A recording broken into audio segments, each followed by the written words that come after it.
Big D Entertainment, in association with Dipsy Doodle Productions, presents The Dave Holly Hour.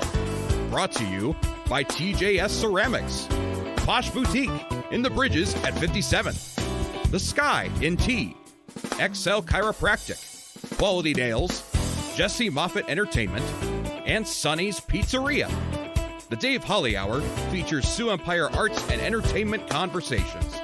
A true lover of arts, entertainment, good food, and fun times, including an occasional Jack Daniels.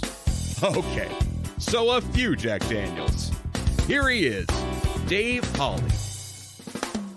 Thank you, Zach Dresch. Looking forward to being on stage with you and Emily Wilson at Boss's Comedy Club and Tea tomorrow night at 7. Doors open at 5:30. Meanwhile, back here at the ranch, Alexander Craig is a one-man band from Anoka, Minnesota, who will be playing at Monk's in downtown Sioux Falls tomorrow night. We talk about his style of music. Then Ben Gertner makes his second appearance on the show to talk about his new album that comes out this week.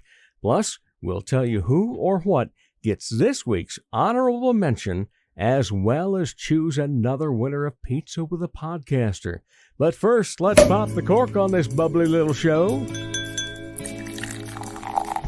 Time to grab your favorite beverage, lift it high, and toast it to being Thursday, a.k.a. Weekend Eve. Hey, the weekend isn't around the corner, it's here! So long, hump day and your frumpy way. We say hello to Thursdays with opening nights. The weekend is near and we can see the bright lights.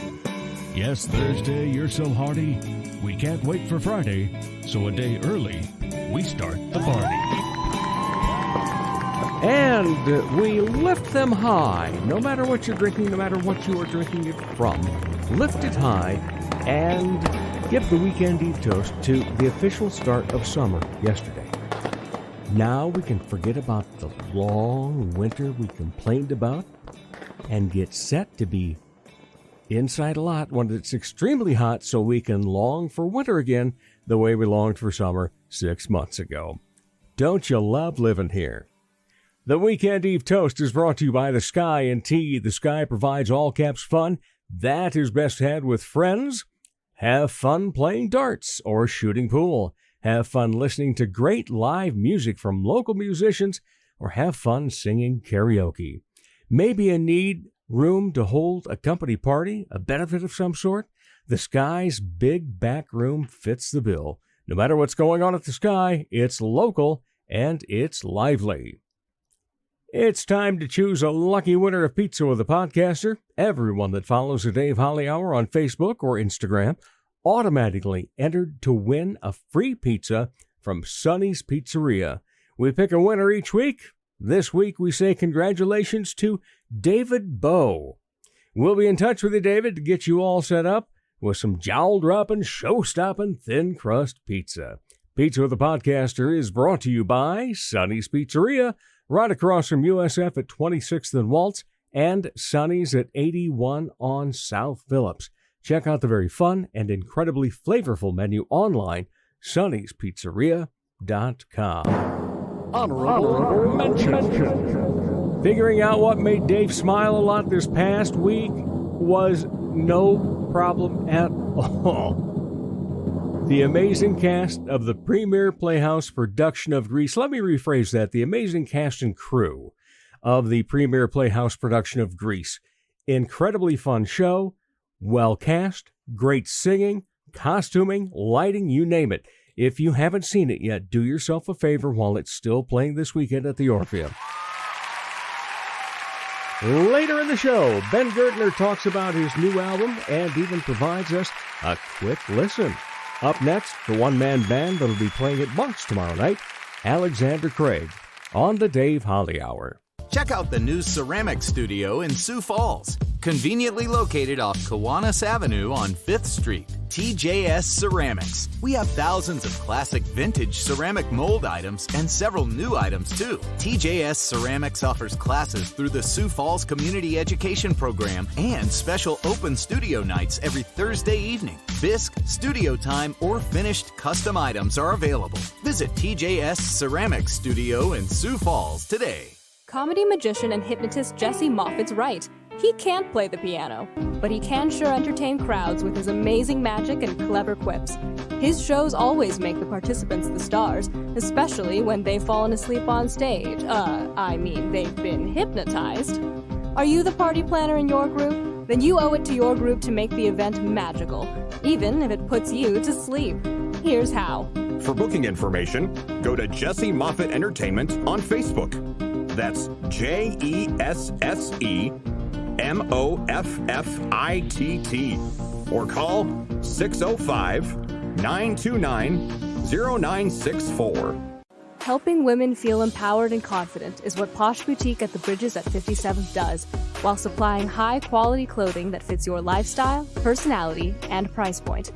Whether you want comfy and cozy, casual attire, or something for a special occasion, Posh provides quality, selection, and value. They carry sizes extra small to 3X and have something appropriate for any age. Feel empowered and get confident. Posh Boutique at the Bridges at 57th.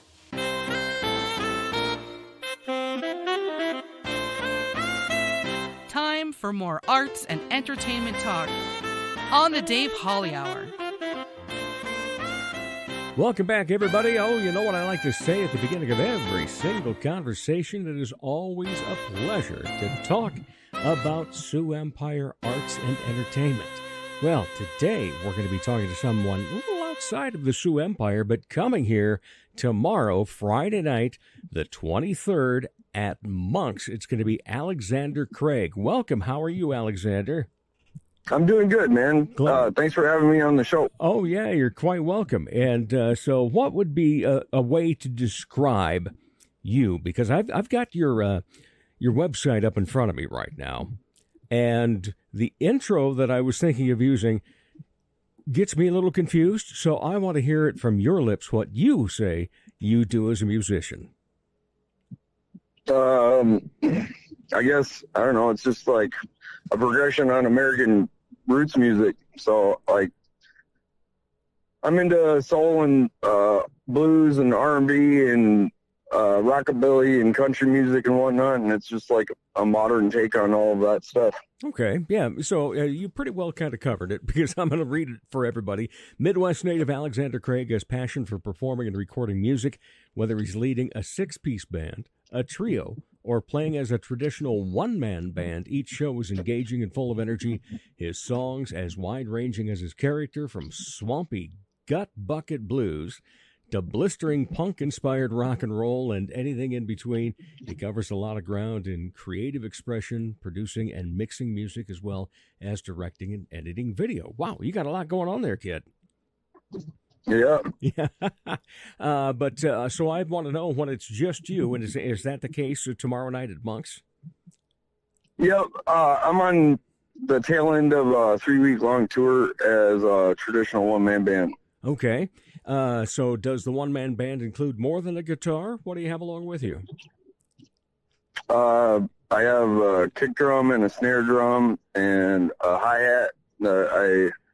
I'll operate on foot pedals, and I have a guitar, and I sing and play a little bit of harmonica. All right, man. We're looking forward to that. That'll be a great time.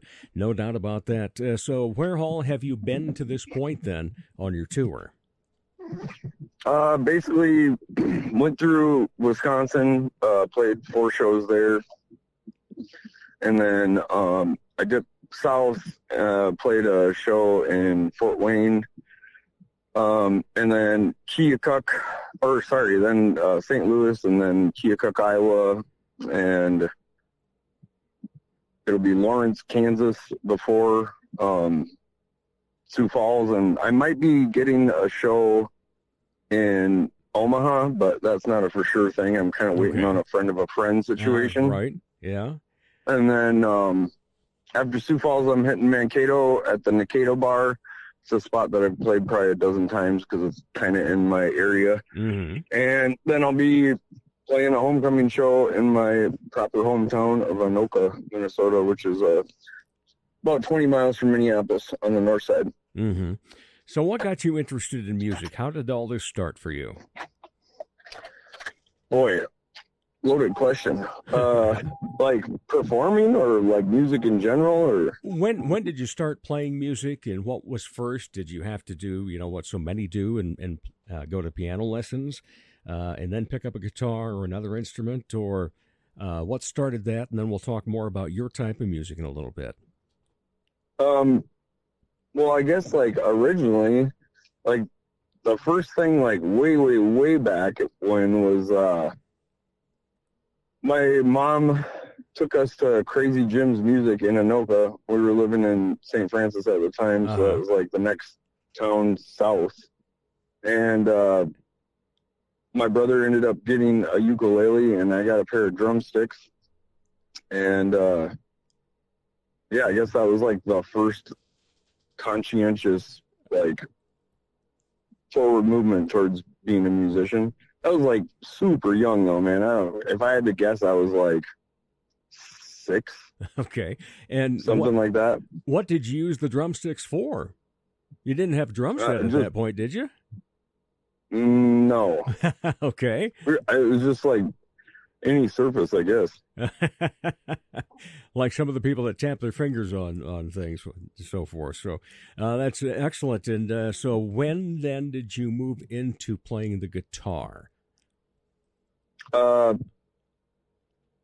got my first guitar in 1996. So I was just finishing up 6th grade. It was the spring of 96, and I think I was 12. And yeah, my uncle let me use this little Squier Stratocaster and practice guitar amp that had distortion on it, which was pretty cool, for a 12-year-old. Right. And yeah, I just messed around with that for a while, and then I think that shortly after I got the guitar, probably, I don't know, 4 months or so, started taking guitar lessons at Danny and Cindy's Music in Coon Rapids, and did that for about 6 months, and then we moved, actually, and then I got a different guitar teacher up in Cambridge, Minnesota, and I did lessons with him for, I would guess, about 6 months. So I had about a year's worth of guitar lessons when I was in junior high, and then beyond that, it's been self-taught or like taught, like some musical theory type stuff I've learned from other musicians and whatnot. Note as reader? Much as I can actually like comprehend, because music theory is like bizarre to me. Note reader or should I say sight reader, or are you one of those that you play by ear, or you figure it out and just go with it?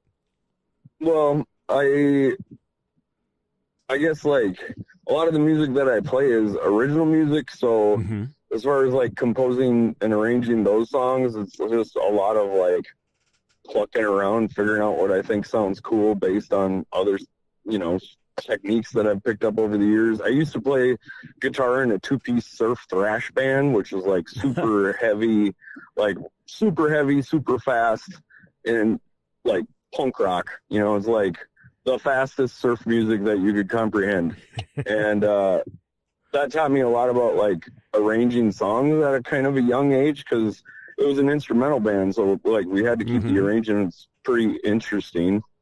So came up with a lot of melodies and riffs and stuff like that in that project, and that's kind of transcended into what I'm doing now. Yeah.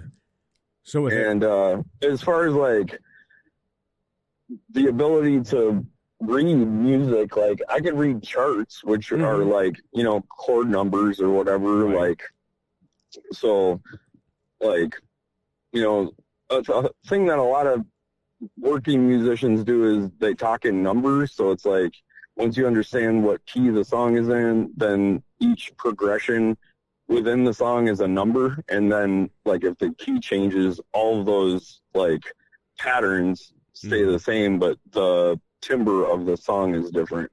So it's like a real practical way of like explaining composition to other musicians, instead of like trying to think about what chord is getting played when. It's just a number system. So I do know that as far as theory goes, that's probably the strongest suit that I have as far as practicality goes.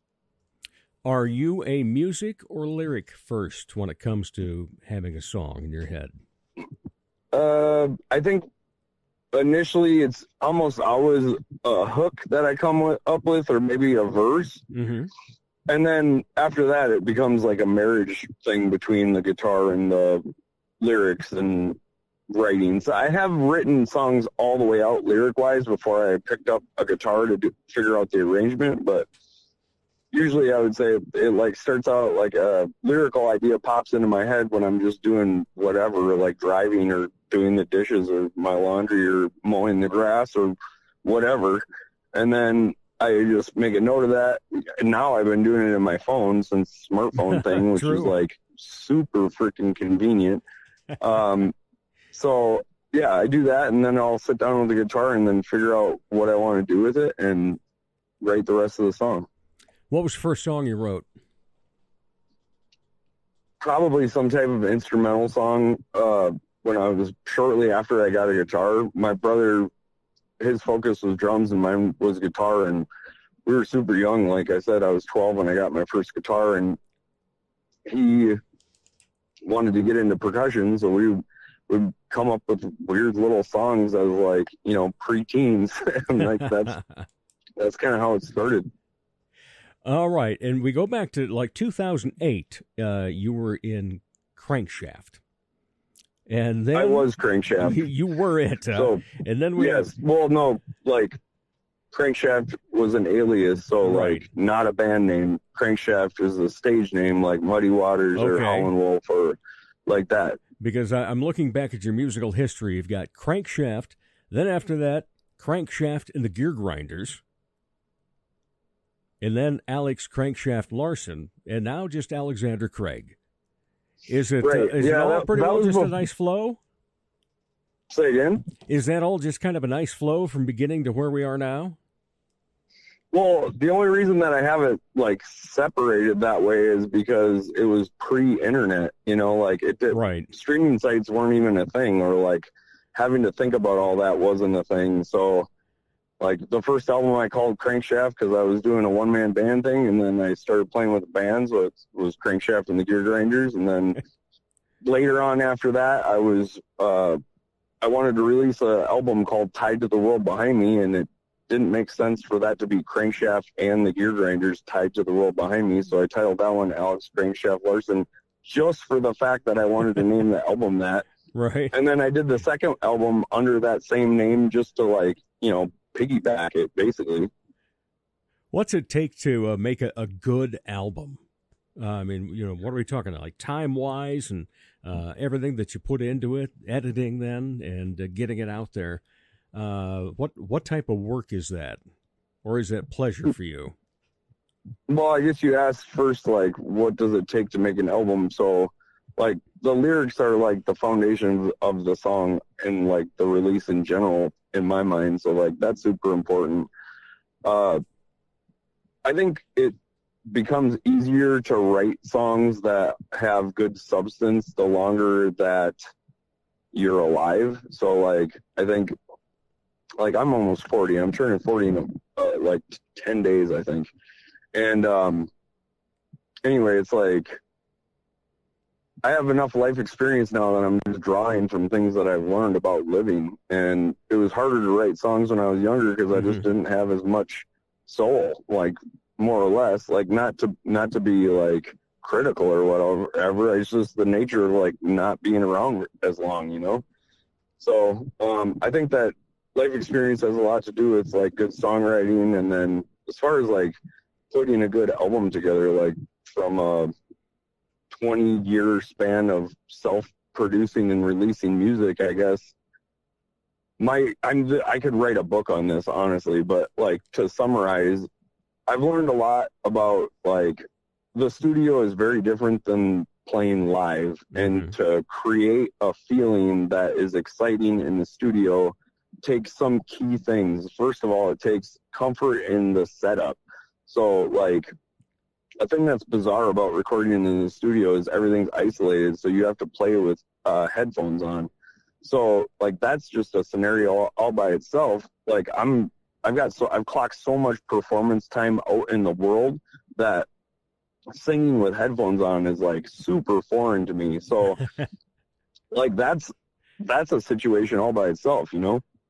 And then I guess the other thing is like going into the studio prepared as far as the arrangements goes and like that type of thing, and making sure everybody that's recording like understands like breaks in the song and like instrumental interludes or whatever, and all that stuff is like tightened up so that when you get into the studio, like it's just an efficient situation, because most studios are charging by the hour. So it's like, for me as a frontman that's like funding the whole project, it's like, okay, let's like be super freaking prepared, because after we get there, like every minute is like money that's like going out the window, you know? Yeah. So that's important to me. The other thing that I've learned over time is like the personality of the recording engineer that is being worked with for that particular album has a lot to do with the mood of the music, which is like, you wouldn't think that that would be a part of the equation, but it's like, in my experience, like if the engineer is like not personality wise on the same page as the guys that are all in the studio, it can create like a rift in the vibe of the music, which is that, like, again, like that's just something that took me like freaking close to 20 years of recording to figure out, but it's like really, it's a real thing, you know what I mean? Right.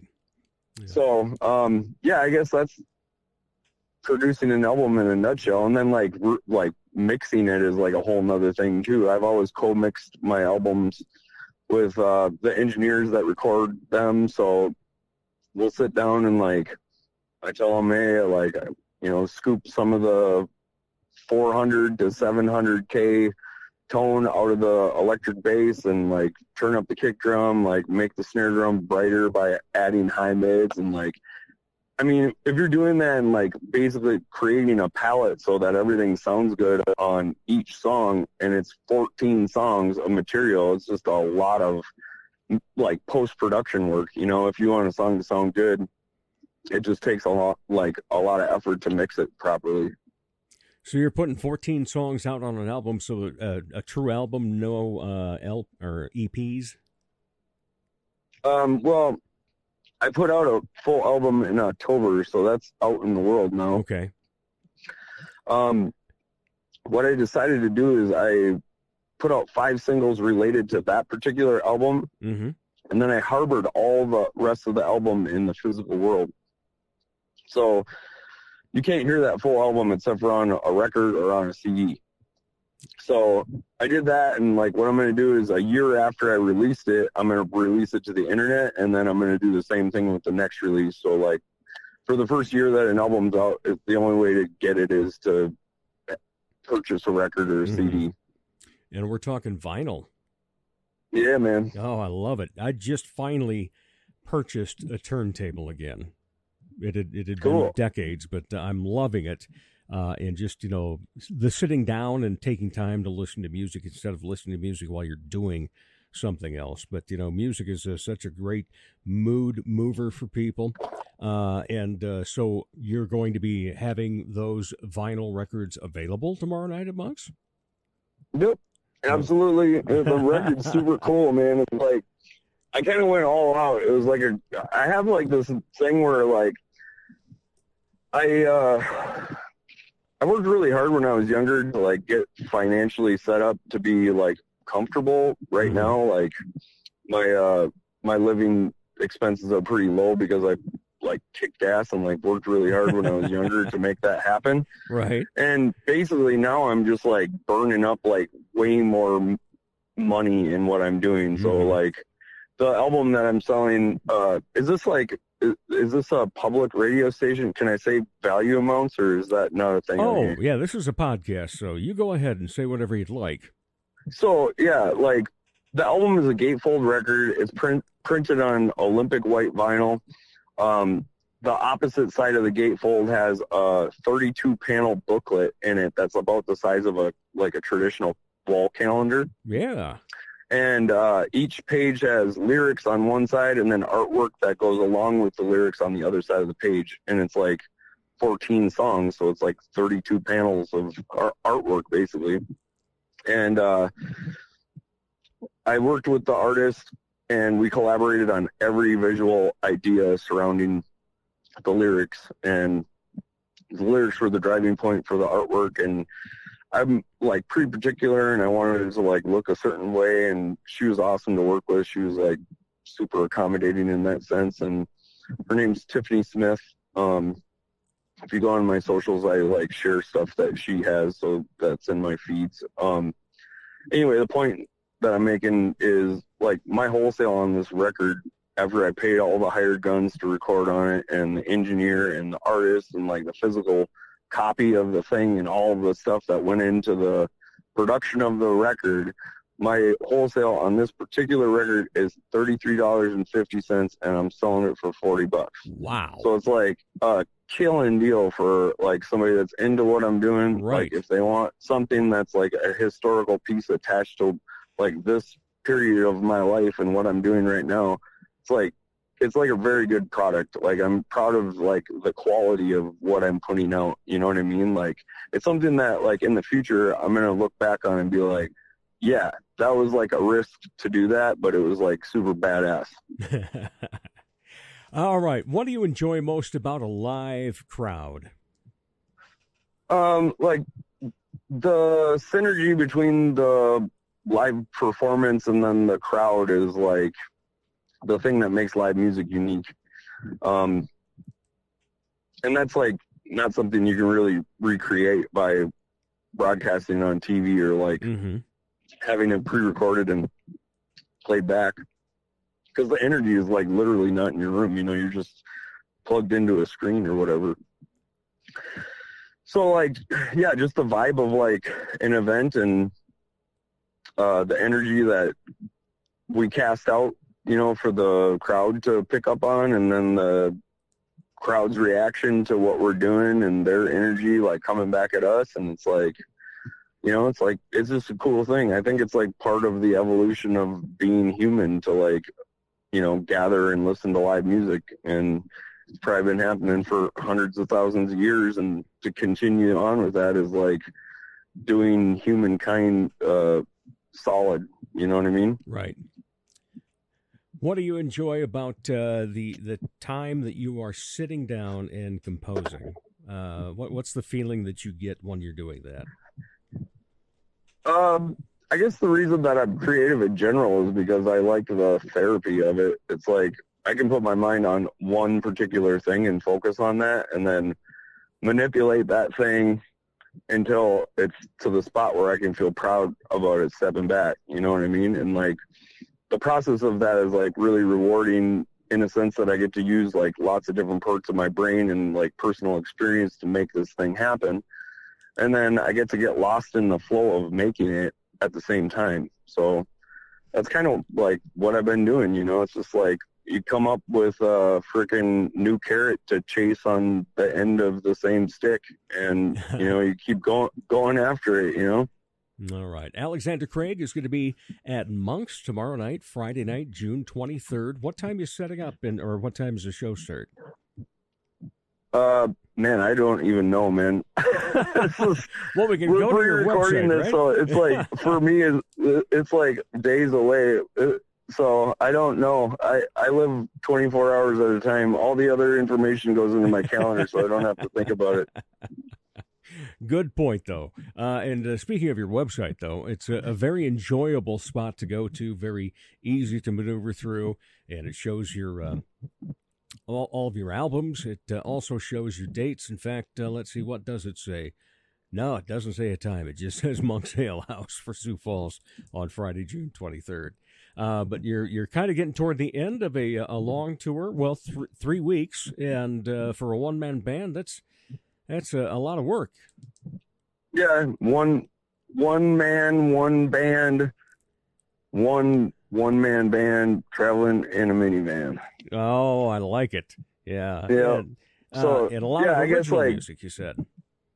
Yeah, it's the focus is original music. Like last night I played in a spot that was like, I don't know, like for more or less like kind of vanilla, and like I had to throw in like some stuff that people would know because it was hard getting like captivating them. Right. You know what I mean? So I do that, you know, like I think any good performer is like gonna like have some tricks in the bag to like try and get through a situation where, you know, it's like what is working, it might be not your music. You know what I mean? So I did that. I do that. And then, you know, there's like also covers that I just love, you know, like I love roots blues music and roots rock and roll, and like pretty much anything that, you know, came out of like that rock and roll R&B vein and blues vein from like 1965 or 1955 to like 1970, you know? So yeah, I cover a lot of stuff in that area, and I would say that my shows are like probably 3/4 originals and 1/4 covers. Okay. Well, it's going to be a great night then at Monk's. And by the way, that's a fun place to play. I used to actually do some improv shows with a group down there, so nice. It can be a good time. All right, I always like to end with 2 questions, and sometimes the second question isn't needed, depending upon the answer to the first question. When we come to the end of our conversations, when you are not part of the arts and entertainment world, what do you like to be entertained by? Okay, so like as an artist, what do I seek out? Yeah. I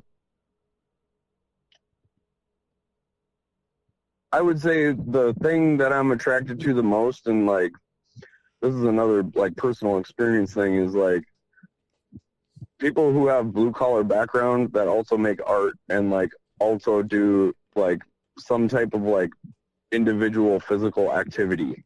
So like I get down with like dudes that like grew up skateboarding and are like working construction or some type of like factory job or whatever, and they are still making artwork, because that's like it's artwork that's coming from a different spot in my mind. And that's where I'm at, you know, like I have a lot of blue collar background in my upbringing, and what I'm doing like reflects on that, you know. It's just like the people that I gravitate towards like typically have like a well of life experience that is drawn from like anything from, you know, working a blue collar job to like substance abuse or like weird family dynamics, or like I just like things that are genuine and like have depth, you know. And then I get stoked by things that are like authentic and cool and coming into the world from a good place from that particular artist, and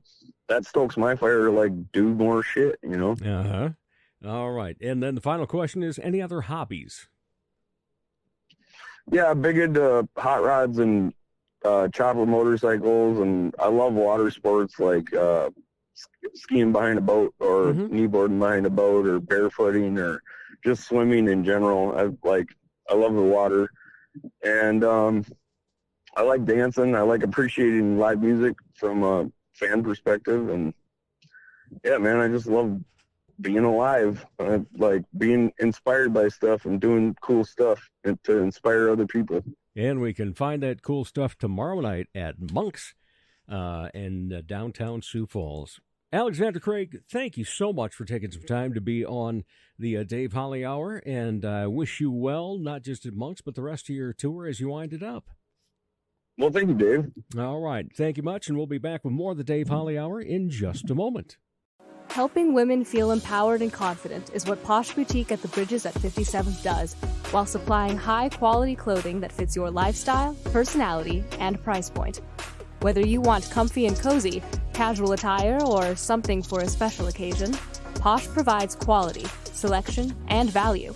They carry sizes extra small to 3X and have something appropriate for any age. Feel empowered and get confident.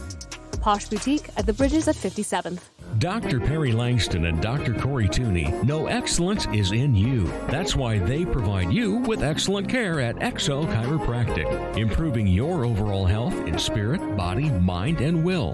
Get results the natural way. Arrange a consultation, 605-332-9235 or exokairos.com. Excellent care for excellent people. XO Chiropractic, located at 4309 South Racket Drive in Sioux Falls.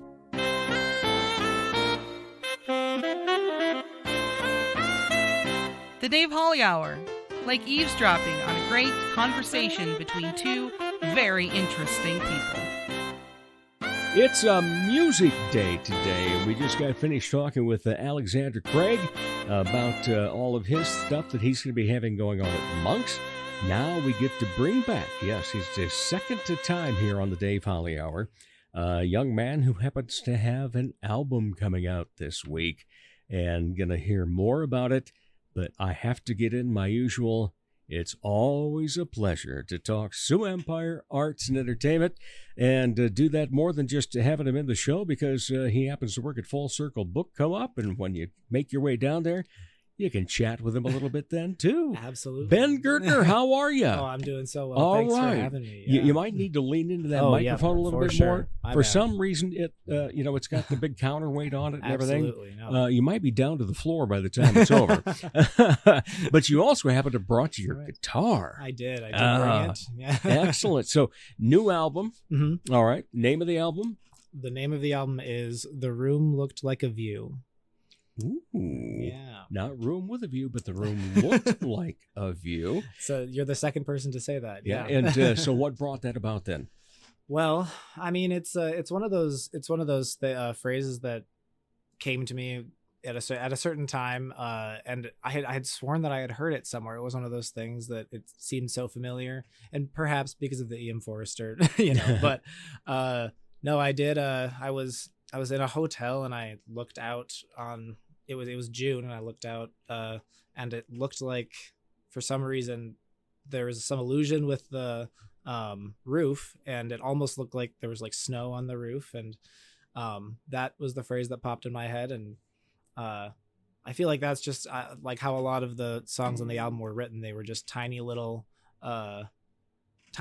nuggets of moments of inspiration, that I've pieced together to be a full song and then an album. It's been a long time coming. This is my first my debut studio album, so I'm pretty excited about that. And where'd you have it recorded? At the Warehouse Recording Studio. I kind of figured that. Loaded question, so we could say hello to Mark Dom. Absolutely. Love of my life, Mark Dom. Yeah, he is amazing, isn't he? Yep. does some great stuff there, no doubt about it. And big supporter of this show, too. Yes. But obviously a big supporter of you. So the record comes out on what label now? SMC Records. Okay, SMC Records. Sure. Where are we going to find it all? Anywhere you can find music online. So if you listen to Spotify, Apple Music, Amazon, I'll have it on Bandcamp too. And pretty much anywhere you can find it. It'll be on YouTube. And if you have the internet, you can listen to it find there. It. Yeah. And I'll have a CD as well that I'll Okay. hopefully bring around and at shows and try to get it in some local shops here. And spell Gertner for us. Yeah, Gertner. All right, so Ben Gertner, he told you how to do it. Just you. get on the internet somewhere. Even at your public library, you could do that. You can. At least listen to it. Yes, you won't be able to download there, probably not. That's all right. I just care people hear it. That's Mark and I put a lot of work into the album, and so lots of. It's been probably like a 3-year wait from when we started it till now. Wow. So, yeah.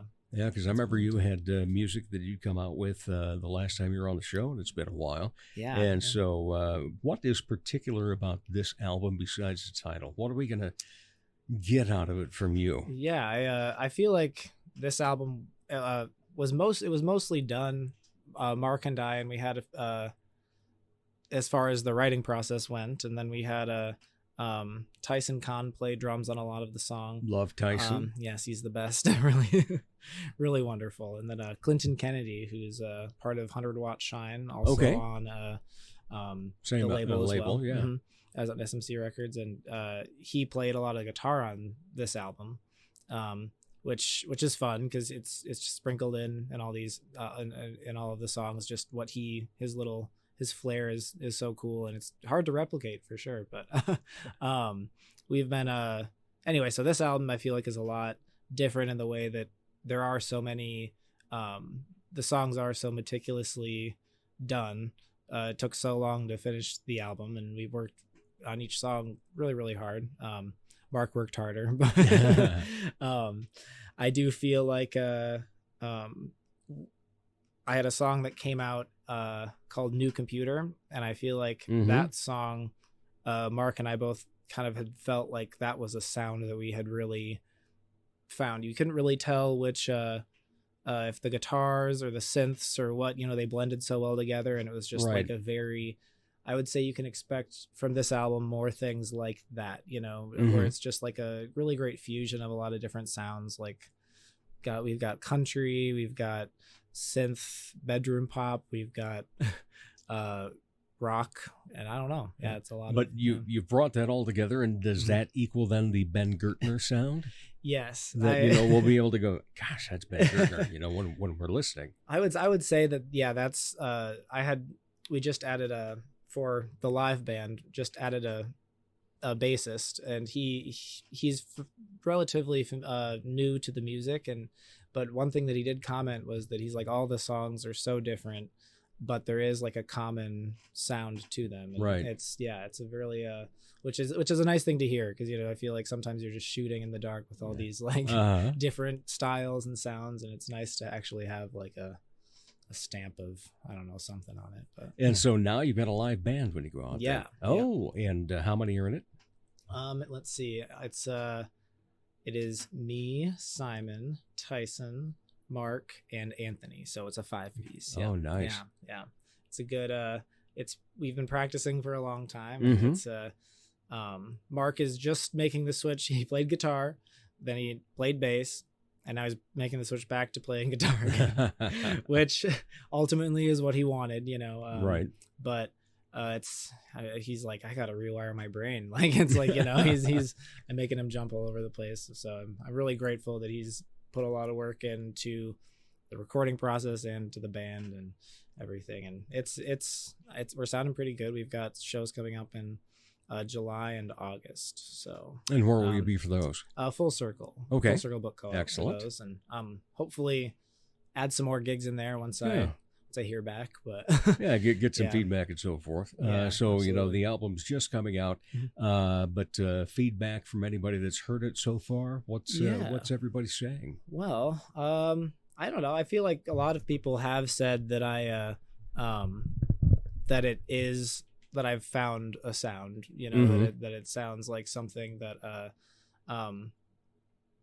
it's, I don't know. I think I haven't shown a lot of people is the thing, Okay. I feel like I've kept it kind of close to my chest. There are a few songs on the album that are out already. There's 3 songs that are out that are on the album.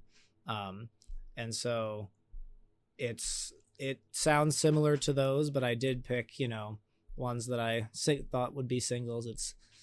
It's the nice thing about the record label is that we can kind of pick what we think is best and what we think are the right singles, but it's hard to know sometimes, like what is the best song and what's going to be a single and that kind of thing. But we just make the music and hope that it's fun to listen to, I guess. And have fun in the meantime making it. So much fun in the meantime. Yeah. It's always, one of the things that I love about what I do with this is, my passion is talking to people about their passion. And I even remember many, many years ago, going on 20 some, when I was at Kellawam, and there was a group of guys that used to play an acoustic Christmas, but then acoustic Christmas ended, and then they were going to do an Easter show, and they were in 3 guitars in the studio. And I said, play us out into the commercial break. And so they start strumming away, and I'm looking at them and the smiles on their faces. It's like, this is true joy that I'm watching right now. Yeah. Yeah. And I just love it when I can see the passion, hear the passion in what people are doing and so forth. And just back to the band for just a quick moment then. Yeah. So they've come together, it sounded good and all that and so forth. But, one of the things that always amazes me as somebody that, I could still probably play a valve trombone, but that's not actively a musician other than doing some singing at the moment, is how that melds together. And also just, the fact that, okay, you've got all this original stuff, but they've probably been, they're in some other bands and so forth. And so they play in those, and they've got that music to know. And of course, they probably have 1,000 cover songs that they know how to do.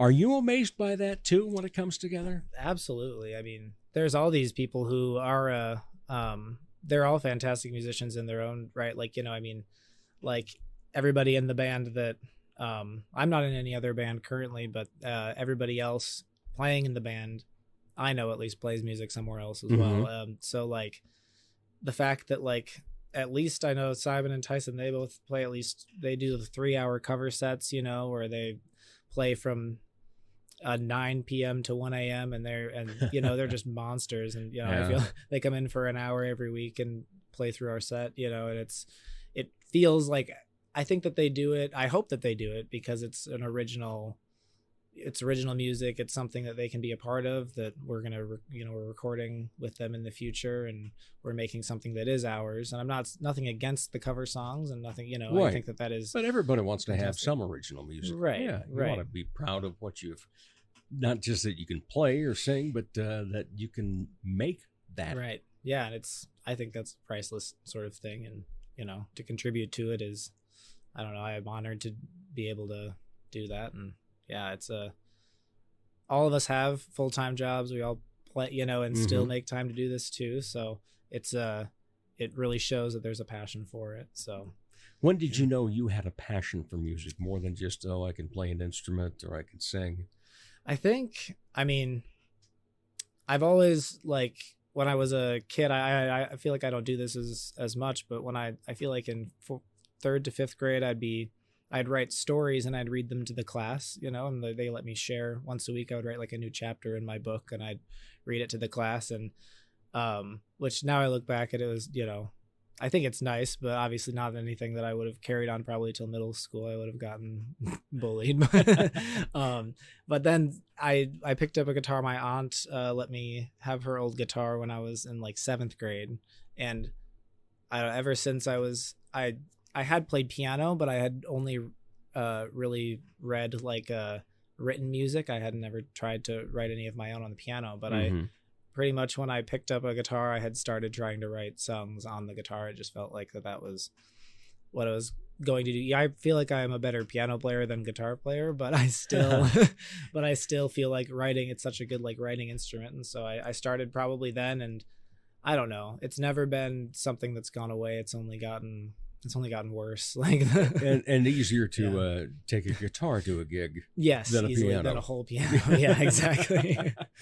Exactly. Yeah. And so I do feel like there's it's really good to have the band now, because they fill in all those gaps in the songs in my head where I hear the instruments, you know, and it's a really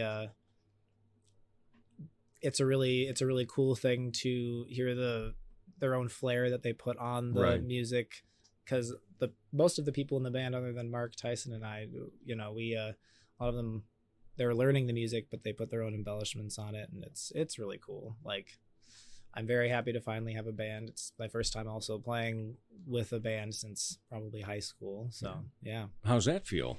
Really good. Long time. I feel like it's been a long time coming. It's hard to get a band together sometimes, though. You know, it's right. It really takes a commitment to meet and get better. And, you know, I mean, we're miles above where we were when we started a year ago or so. But, yeah. And what about your career in general? Where do you think it's going after this? Oh, I don't know. Right now it feels good to just have a studio album out, and I would really like to at least the plan with the band is we have another single ready too. So after this album comes out, there's going to be another single that comes out hopefully a few months after, and we're just going to keep writing and writing until we can't, I guess. I mean, it's one of those if something happens, it happens. I would like to I would at least I'd like to be able to have the album out and in the area at least, and recognized by people. Like, the art that was done on it is very cool. It was done by my friend Abby Day, and then the photos that were taken inside of the album were Sam Hansen, and my friend Sam Hansen took those pictures, and we had, I don't know, there's a lot of I have a credits section on the inside. I would like to be able to have, the album out in at least the area and recognized as like something that is a good piece of work, and everything else is just cherry on top, I guess. I don't know. This is my note to edit right here. Oh yeah. And that's why. Gotcha. All right.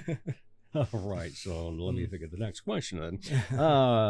What is it that makes a good album versus just, pushing single? Sure.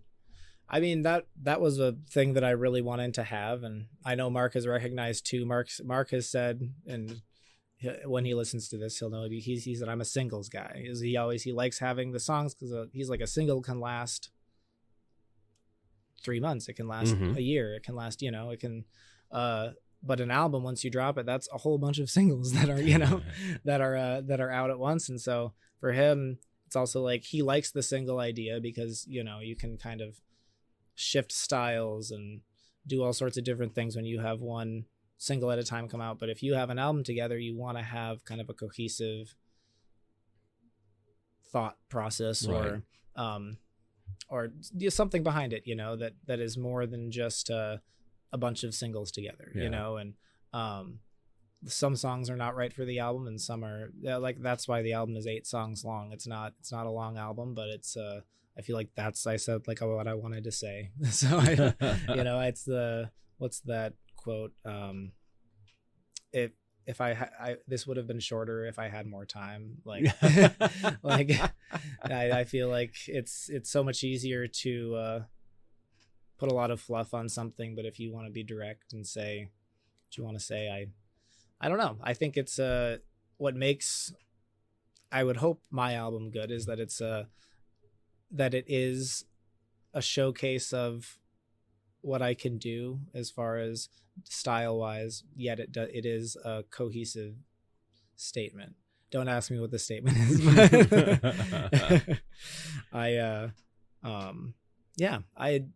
some of my favorite albums that I keep coming back to and listening to the whole album versus the song, I feel like just have that quality of feeling like, well, I can't not listen to this story in order, and I put a lot of thought into the order of the songs that I put on my album. That's probably just an opinion, I get, but how I listen to an album is how I try to structure mine. So, are you your own worst critic? Yeah, but who isn't? I guess. I was just saying, it's pretty common that most of us to do some sort of performing or entertaining and so forth. We are the ones that go, oh man, can't believe that. But you also can go, oh, pretty proud of that part. Right.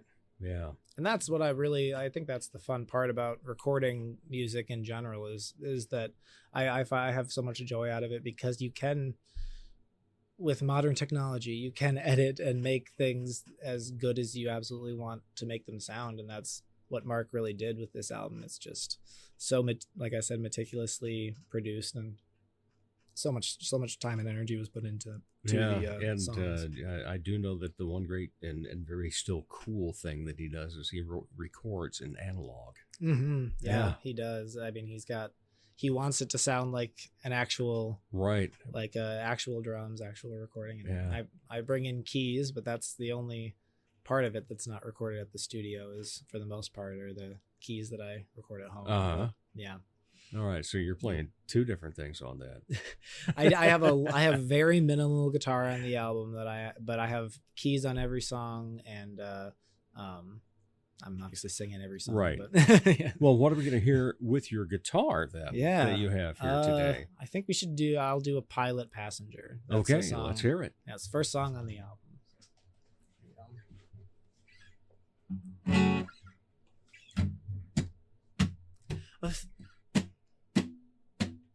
A thin veil of seraphim vision, watch the waning definition of your name displayed in color. Through the rain I prayed for way back then. I am fine with everything changing. I can train places and machines. Watch you wander around in the breeze and never ask you for anything. Some days I am the pilot, most I am a passenger, watching people drift in and out like clouds. I wonder how I really do, how I am supposed to get close to you. I couldn't choose you even if I wanted to. And I want to hollow walls, echo distant calls, and I fall upon your voice. Consonants rest lightly on the three sheets you threw out to the wind, that I catch for a second, only to see them slip to oblivion. Now I remember what you were like then. Some days I am the pilot, most I am a passenger, watching people drift in and out like clouds. I wonder how I really do, how I am supposed to get close to you. I couldn't choose you even if I wanted to. When fate makes me see your face again, you're like I thought you'd be. You're lonely and you're lovely, like I thought you'd be. I'll let you have your way with me. Wish you didn't have to mean anything. I wish I didn't have to wonder if you even like it when I sing. But I'll play the same four chords in the same bars around your town. When you ask me to come over, I'm already coming down. Yeah, I'm bored. You're around. Some days I am the pilot, most I am a passenger, watching people drift in and out like clouds. I wonder how I really do, how I am supposed to get close to you. I couldn't choose you even if I wanted to. And I want to. All right. All right. All right. Thank you very much. Yeah, and you know how the show always ends, or the conversations, with the two questions of one might end up answering both. Okay. So the first is, when you are not part of the arts and entertainment scene, what do you like to be entertained by? I really like, well, obviously, if I'm not interested in the arts and entertainment scene, I guess listening to music doesn't count, right? Yes, it does. Oh, it does. Yeah. Okay. Probably reading and listening to music. I'm reading Insomnia by Stephen King right now. I feel like I've read a lot of Stephen King books. I think it's one of his best, if not my favorite so far. But so I'm really enjoying that. Music wise, I'm listening to this album called Genevieve by Fust that just came out on Friday. and it's blowing my mind. I can't stop listening to it. But, Okay. yeah. Any other hobbies? Hobbies. Well, biking. I love riding the bike trails in Sioux Falls. I rode them today. It was way too hot and too windy, but yeah, I love biking. What else do I like to do in town? I like sitting outside in the summer for sure. I really like the fresh air and going for walks. Does the bike trail have as many potholes as the streets? Well, there are 2 spots. They've got like some detours, and so it's very possible that they're fixing those potholes. I don't know what's going on behind the orange tape, but all right. One more time, Ben Gertner, tell us how people can get your new album and where they can find your music and everything else about you. Yeah, you can find The Room Looked Like a View anywhere you listen to music, so like Spotify, Apple Music, YouTube, Bandcamp, wherever.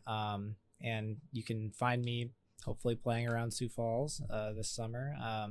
And yeah, you can probably find hard copies of the album at places like Total Drag and Last Stop CD Shop. I haven't asked them yet, but I think they'll say yes. All right. I have a feeling they will too.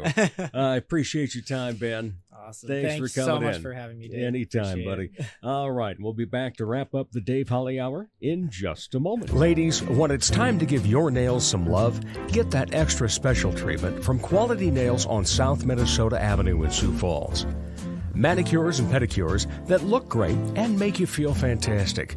Zaya and Tony provide professional care for your hands and feet, whether you just want the basics or an extra special look with added flair. Oh, and guys, it's okay to treat yourself too. Quality Nails. Call for an appointment. 605-334-1463. From the Dipsy Doodle Studios at the world headquarters of Big D Entertainment, a 40-square-foot home studio in the middle of America, it's Dave Holly. Thanks again to my great guests, Alexander Craig and Ben Gertner. And of course, thank you for listening, downloading. By the way, we're headed toward 15,000. Sharing and following on social media. And those cups of coffee, they do taste good. If you haven't so far, follow us on Facebook and Instagram, which automatically gets you entered for Pizza with a Podcaster for all 185 episodes. Go online, DaveHollyHour.com. As the Sioux Falls Arts Council says, together we art. As Arts South Dakota says, home is where the art is. As I say, put some art in your heart. Remember, I'm Dave Holly, and for me, every day is a holiday. The Dave Holly Hour has been brought to you by TJS Ceramics, Posh Boutique, The Sky in Tea, Excel Chiropractic, Quality Nails, Jesse Moffitt Entertainment, and Sonny's Pizzeria. If you would like to contribute to the continued success of this podcast, simply buy Dave a cup of coffee. Go to DaveHollyHour.com and look for a coffee cup icon in the lower left. The Dave Holly Hour is produced in the Dipsy Doodle Studios by Big D Entertainment. Thanks for listening.